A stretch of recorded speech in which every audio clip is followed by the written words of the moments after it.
A very good morning to all students. Once again, we are coming to introduce a new topic of class 12th accountancy. As you know very well, in the last three videos, we discussed the first chapter of part B, that is not our profit organization. Thereafter, we discussed the second chapter of part A, that is the accounting of partnership firm, that is a fundamental. So before starting a next topic of chapter 2, that is accounting of partnership firm, let's we solve a few of the important practical problem related to the different chapter of class 12 accountancy, that is the part A as well as the part B. All the questions are asked by you, and it is a very important question as well as the it is a doubt question from your side. So let's we solve the all the doubts question which are asked by you in the WhatsApp group. So the first question, as you can see in your WhatsApp group, the question number 50A, which are related to the partnership firm. So firstly, we solve the question number 50A of partnership.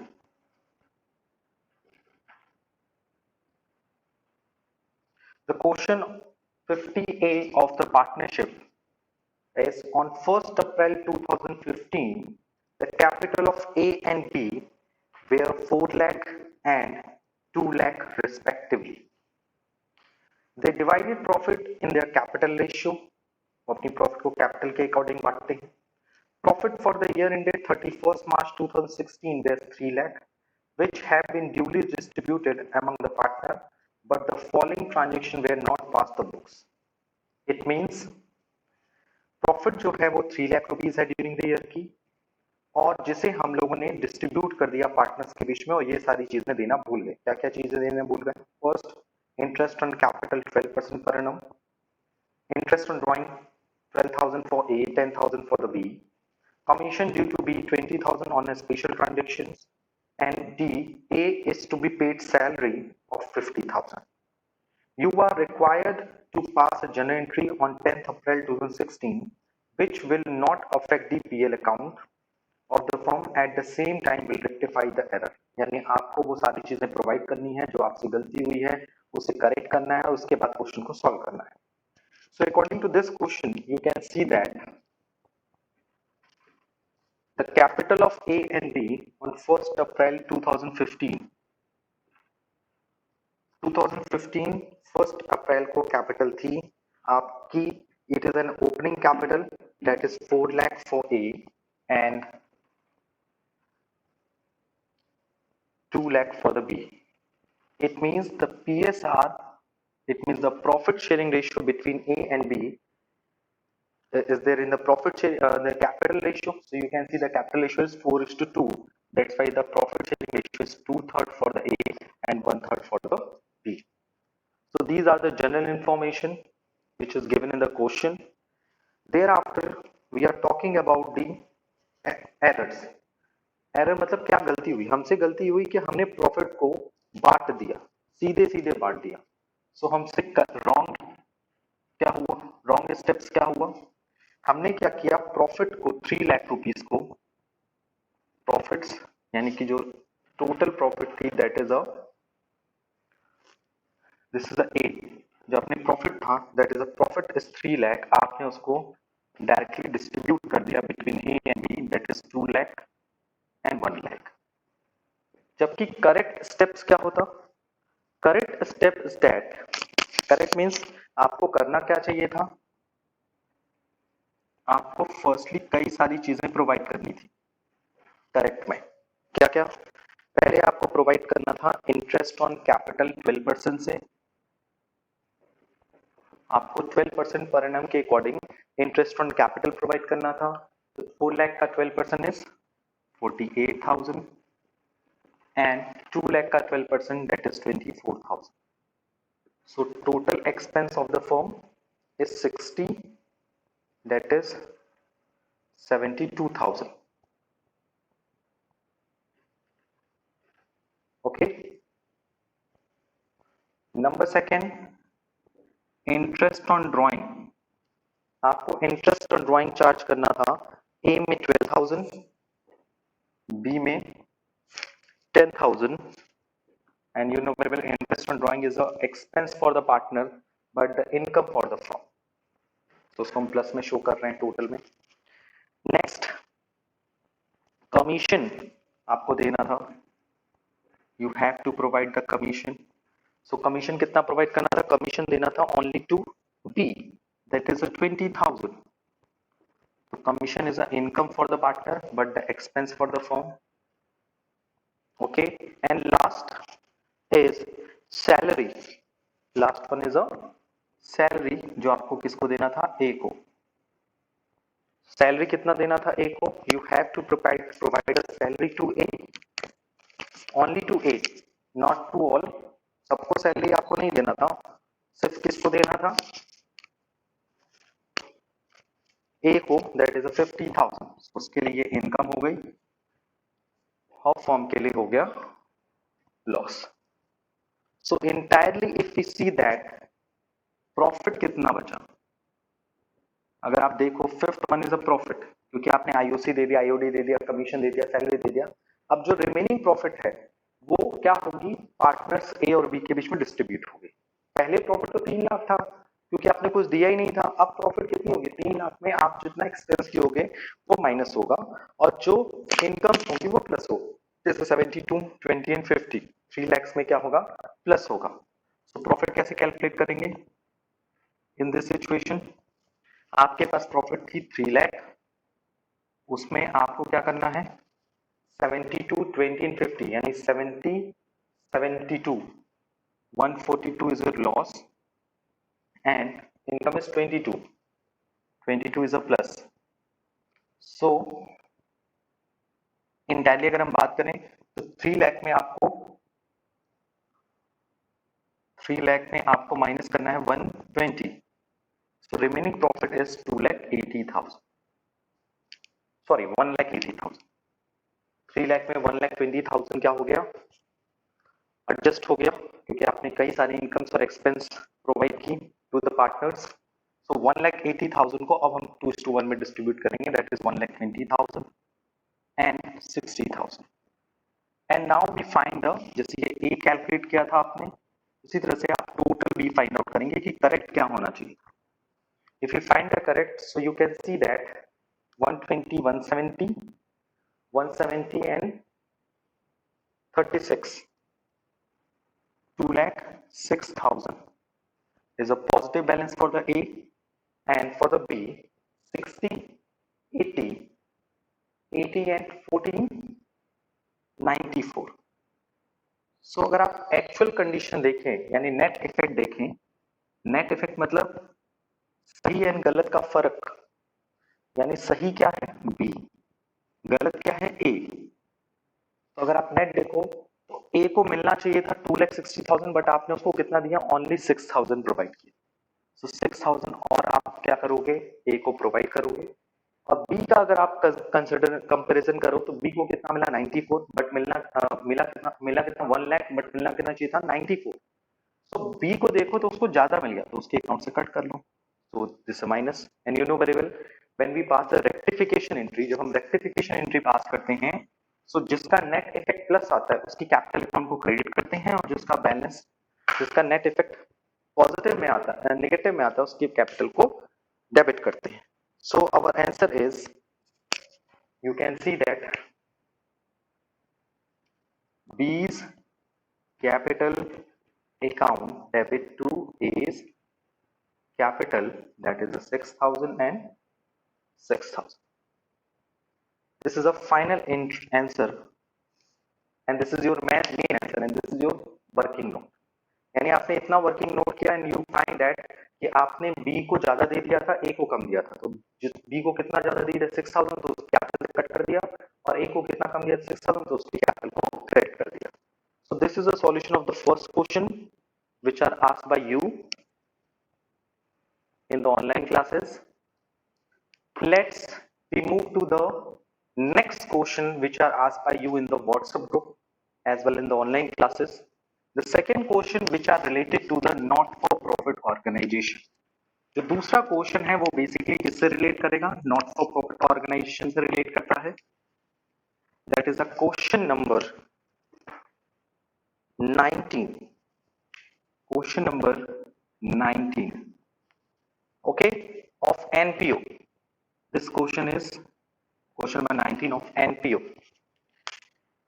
So the question number 19 of the NPO is, calculate the amount will be posted to the income and expenditure account for the year ending 31st March 2015. यानी 31st मार्च में आप कितनी amount income and expenditure account में debit side में post करोगे, you will calculate it. And the information are, stock of stationery on 1st April 2014 7,000, creditor for stationery on 1st April 2014 4,000, advance paid for the stationery carried forward on 1st April 2014, that is 6,000, stock of the stationery on 31st March 2015, that is 3,000, creditor for stationery on 31st March 2015 8,000, advance paid for the stationery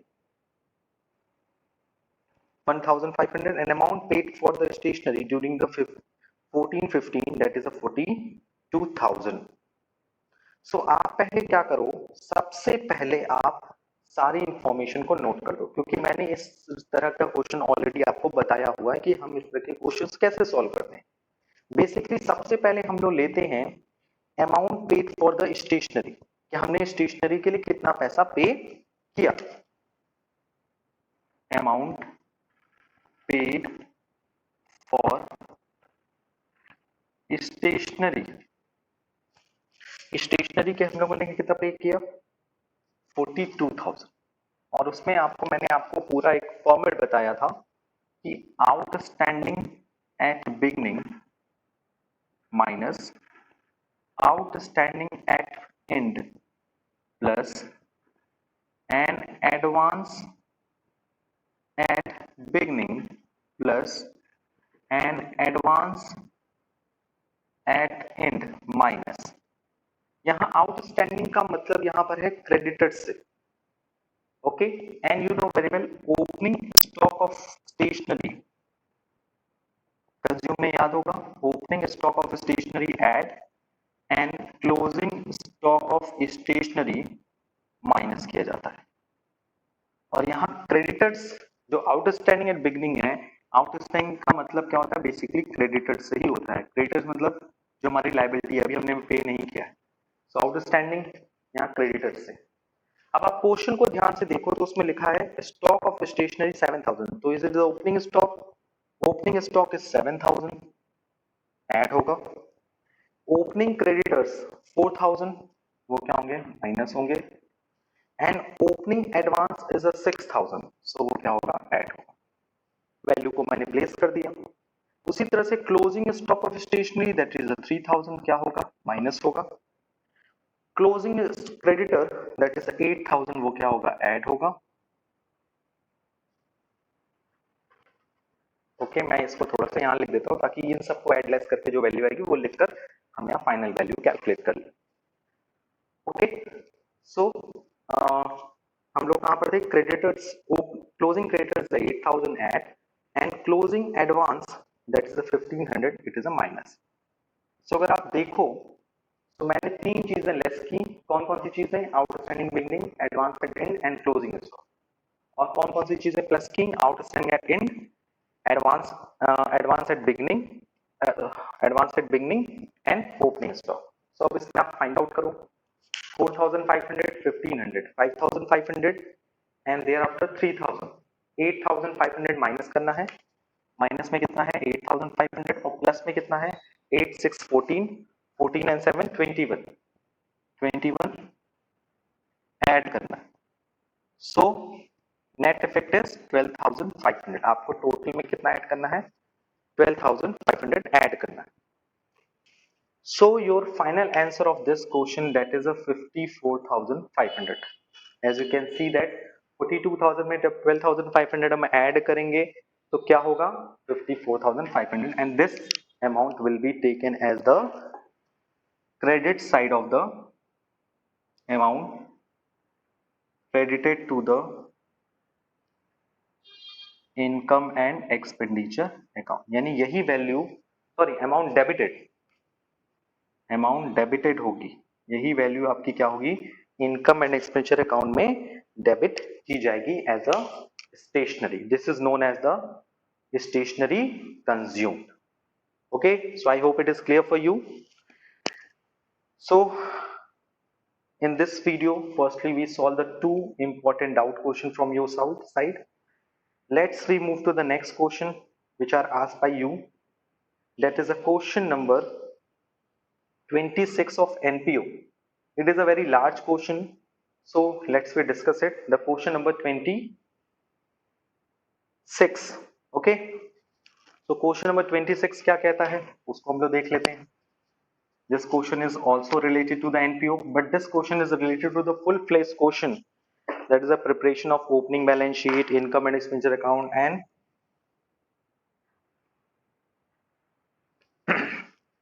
and closing balance sheet. So first of all हम लोग question पढ़ लेते हैं. Question क्या है? So question is, the following information is the receipts and payment account Sri Mahavir Sports Club for the year ended 31st March 2014. यानी 31st March 2014 का balance is given, आपके सामने information given है, and the information are cash 800, bank 4200, fixed deposit at 9% 10,000, member subscription 96,000 लिखा है including 800 for 12 and 13, जिसमें से 800 रुपए 12-13 का है. 12-13 मतलब previous year का है. member admission fees 3,500, sale of furniture 1,600, sale of grass 200, donation 5,000, match fund received 12,000, interest on fund fixed deposit 450, salaries 17,000, upkeep of field and pavilion 3,400, medicine purchase 4,000, match expense 8,800, building construction 30,000, maintenance expense 3,600, rent and taxes 8,950, grass rate 500, cost of second hand car 40,000, balance cash, closing cash 1,500, bank 6,000, fixed deposit at 9%, that is 10,000. Okay, and the additional information are as follows. That is a subscription receivable last year 1,000, current year 2,500, advance subscription beginning 600, closing 900, opening stock of medicine 480, closing stock of medicine 650. And the other information related to this question is the staff payable opening 1200, closing 1400, and the last information related to this question, that is a total furniture on 1st April 2013 was worth 20,000 and the book value of the furniture was sold for 5,000. यानी शुरू में आपके पास furniture था 20,000 rupees का. Listen carefully, शुरू में आपके पास furniture कितने का था, 20,000 रुपीज का था, जिसमें से 5,000 की बुक वैल्यू का फर्नीचर आपने सोल्ड कर दिया, और लिखा हुआ है डेप्रीशिएशन आपने चार्ज करना है 10% on the closing balance of furniture. Prepare income and expenditure account for the year ended 31st March 2014 and a balance sheet as that date.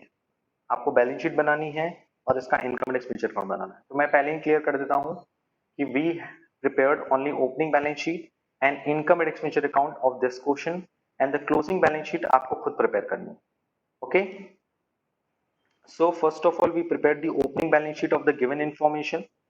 जो इंफॉर्मेशन हमारे पास है उन सारी इंफॉर्मेशन से हम क्या बनाते हैं, ओपनिंग बैलेंस शीट प्रिपेयर करते हैं. So how we will prepare the opening balance sheet, you know very well, क्योंकि we required a lots of aspects of this question because income and expenditure भी तो बनाना है हमको. so that's why हम क्या करेंगे, थोड़ा से स्पेस ले लेते हैं यहाँ पर. NPO, that is opening balance sheet, and opening balance sheet is prepared, कब प्रिपेयर होगी, ऑन 31st March 2013 को प्रिपेयर होगी. 31st March 2013 को प्रिपेयर होगी. That's why it is called opening balance sheet or the balance sheet prepared at the beginning.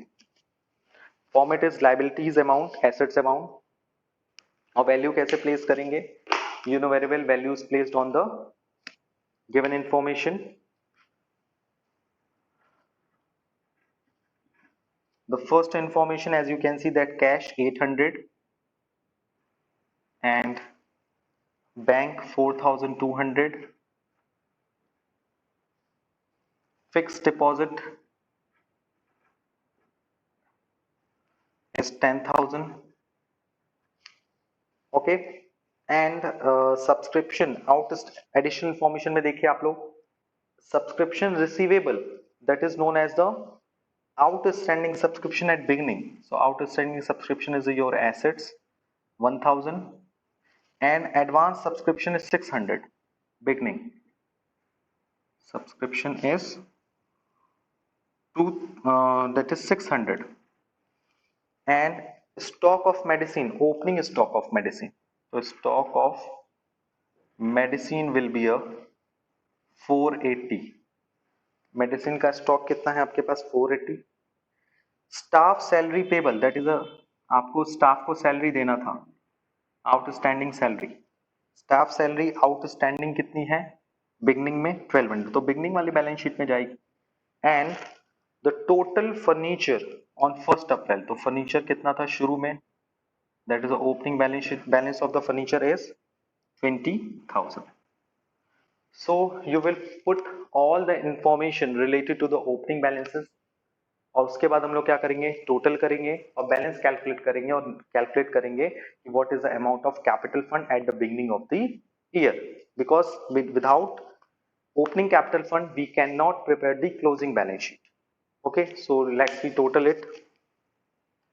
सो जब हमने balance sheet का asset side total किया, that is opening balance sheet का, so we find that the total of the asset side is 36,480 and liability side का जो total किया, so 34,680 का balance आया. It will be known as the opening capital fund of this question. So हम लोगों ने इस क्वेश्चन का ओपनिंग बैलेंस शीट प्रिपेयर कर लिया, and after that we are moving to the next part of this question, that is the income and expenditure account. So you know very well how we will prepare the income and expenditure account. Receipts and payment account को हम लोग देखते हैं basically, और receipts and payment account का जो debit side होता है that is the receipts, so it will be treated as the expenditure, sorry income of the income and expenditure account, and the payment side of the receipts and payment account will be taken as the expenditure of the income and expenditure account. So one by one हम सारी चीजों को include करेंगे, जिसमें सबसे पहली चीज है salary. As you can see the salary, the value of the salary is given in the question as 17,000. So we write down the salary, and in the salary you can see that 17,000. This 17,000 by, you know very well, adjustment is already given. The adjustment is salary outstanding, that is a staff salary payable. तो जो भी staff salary payable है opening 1200, उसे हम क्या करेंगे, beginning को क्या करते हैं minus 1200, you can see that, and end का सैलरी है 1400, उसे प्लस करेंगे. So the salary is 17,200. The next part is upkeep of field of pavilion, so उसे हम लोग एक्सपेंडिचर की तरह ट्रीट करते हैं, upkeep of fields and pavilion. So the value is 3,400. Medicine purchased, medicine के लिए भी हमें क्या करना पड़ेगा, एडजस्टमेंट करना पड़ेगा. मेडिसिन के लिए कितना अमाउंट गिवन है, that is 4,000, and you know very well opening medicine, opening stock of the medicine, that is added, and closing stock of the medicine, that is 650 will be deducted. So finally हमें deduct कितना करना है, 480 and 650 का difference, that is 170, तो 170 deduct हो जाएगा, तो 3,830 of the medicine consume. Match expense को कंसीडर तब करते हैं जब हमारा मैच फंड से वैल्यू ज्यादा हो, और हमारे पास मैच फंड कितना है 12,000 और मैच एक्सपेंस कितना है हमारा 8,800. सो बेसिकली हम इसको एडजस्ट करते हैं मैच फंड से, फंड का एक्सेस, जैसे मैच फंड है आपका 12,000, उसमें से एक्सपेंस कितना हो गया, match expense 8,800, so value is 3,200. Building construction is not a part of income and expenditure account. Maintenance expense 3,600, maintenance expense 3,600, 600. Rent and taxes will be a 8,950. Grass seed, it is also known as a revenue expenditure. आपने pavilion में grass build करने के लिए expense किया, that is a 500. Cost of second hand car, it is also known as a capital expenditure and it will be shown in the asset side of the balance sheet. Cash bank and fix deposit का closing balance consider नहीं होगा. अब हम लोग इधर आते हैं asset side में. एसेट्स में सबसे पहले वैल्यू दी है subscription. So you know very well subscription में हम कौन सी वैल्यू इंक्लूड करते हैं. इसमें आपको पहले तो ये देखना होगा कि आपको सब्सक्रिप्शन मिला कितना, रिसीव कितना हुआ सब्सक्रिप्शन. रिसीव्ड हुआ सब्सक्रिप्शन दैट इज 96,000. उसमें आप करोगे क्या, आउटस्टैंडिंग एट बिगिनिंग को माइनस करोगे, आउटस्टैंडिंग एंड को क्या करोगे, प्लस करोगे, और एडवांस बिगनिंग को क्या करोगे, प्लस, और एडवांस एंड को क्या करोगे, माइनस करोगे. और जो वैल्यू आएगी उसे हम लोग सब्सक्रिप्शन में क्रेडिट साइड में शो करेंगे इनकम एंड एक्सपेंडिचर अकाउंट में. सो बेसिकली सब्सक्रिप्शन आपको मिला 96,000 जिसमें से प्रीवियस ईयर का आउटस्टैंडिंग है 800. सो सिर्फ 800 माइनस करेंगे. जनरली बच्चे क्या करते हैं स्टूडेंट्स कि वो ये 1000 सब्सक्रिप्शन माइनस करते हैं. नहीं, 1000 जरूर बाकी था आपका आउटस्टैंडिंग, यानी 1000 बचा था आपका सब्सक्रिप्शन, लेकिन जिसमें से आपको सिर्फ करंट ईयर 800 ही मिला, यानी स्टिल अभी 200 रुपीज आपका आउटस्टैंडिंग है फॉर द ईयर 2012-13. 12-13 का अभी भी आउटस्टैंडिंग है 200. तो आप इतना ध्यान रखिएगा, आउटस्टैंडिंग एट एंड में एंड की वैल्यू तो आएगी आएगी, साथ ही साथ 200 एक्स्ट्रा और आएगी जो अभी आपका स्टिल आउटस्टैंडिंग है. तो आउटस्टैंडिंग एट एंड कितना है आपका, एंड है 2500. एडवांस बिगनिंग में कितना है, बिगनिंग का एडवांस है 600 और एंड का एडवांस है 900. सो आप इसको डिडक्ट कर दोगे और जो वैल्यू आएगी वो यहां पे प्लेस कर दोगे. Okay, the next one is, अब आप इसको पहले सॉल्व कर दो तो वैल्यू कितनी आ रही है, 96,000 माइनस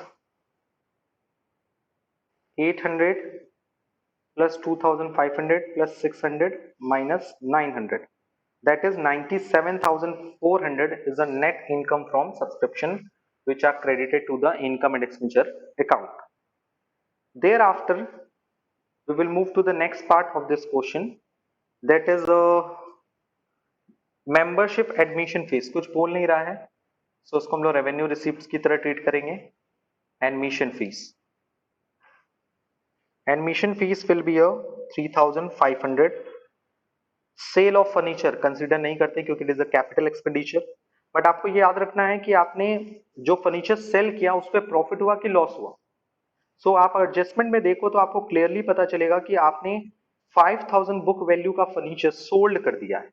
कितने में सोल्ड किया है, इट इज ऑलरेडी गिवन कि आपने उसको सोल्ड किया है 1,600. तो आपको लॉस हो गया, loss on sale of furniture. कितने का लॉस हो गया, 5,000 का फर्नीचर आपने 1,600 में सोल्ड कर दिया, तो आपको लॉस कितना हुआ, 3,400 का. उसी तरह से donation, it is a general donation. So donation को हम लोग किस साइड शो करेंगे, क्रेडिट साइड में, that is 5,000. Sale of grass, it is also part of the, आपने ग्रास को सोल्ड कर दिया है 200 में. मैच फंड रिसिप्ट्स ऑलरेडी हमने उसको एडजस्ट कर दिया है. और interest on fix deposit, interest on fix deposit. अब आप देखो आपके पास एफडी कितने की थी, शुरू में भी 10,000 की थी, एंड में भी 10,000 की थी. कितना परसेंट उसमें इंटरेस्ट मिला था, 900. सो अगर आप देखो तो आपको मिलना कितना चाहिए था एफडी पे इंटरेस्ट, 900. 10,000 का 9% दैट इज 900, लेकिन आपको रिसीव कितना हुआ है, 450. सो it will out still accrued interest, यानी इनकम आपको नहीं मिली है इंटरेस्ट की, that is 450. It is already included in the asset side of the closing balance sheet. मुझे लगता है मैंने सारी चीजें लिख ली है, लेकिन एक चीज अभी भी बची हुई है, वो है आपकी, that is if we are talking about the information of furniture. So you can see that total furniture, शुरू में फर्नीचर कितने का था, 20,000. तो फर्नीचर था बिगनिंग में 20,000, जिसमें आपने सोल्ड कर दिया 5,000 का furniture. So closing balance of the furniture is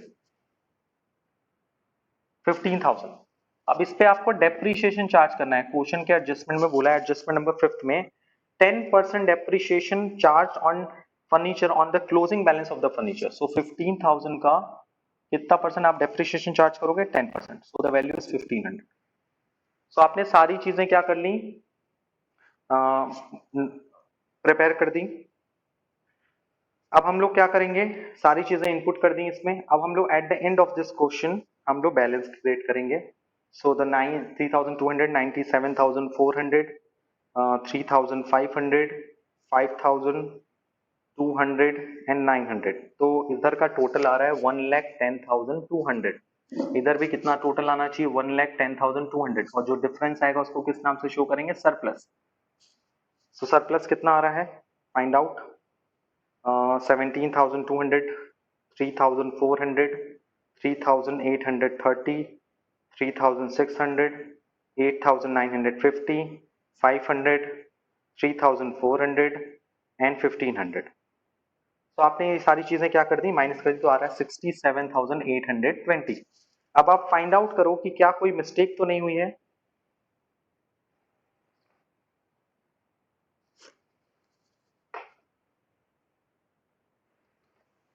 So there was a calculation mistake. So at end we find that the answer is 64,620 of the surplus.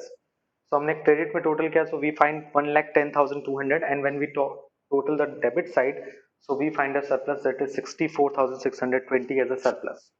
So I request to all the students, please prepare the closing balance sheet of this question. Okay, so I hope today we cleared all the question very easily. आज के लिए इतना ही. Thank you. Thanks a lot.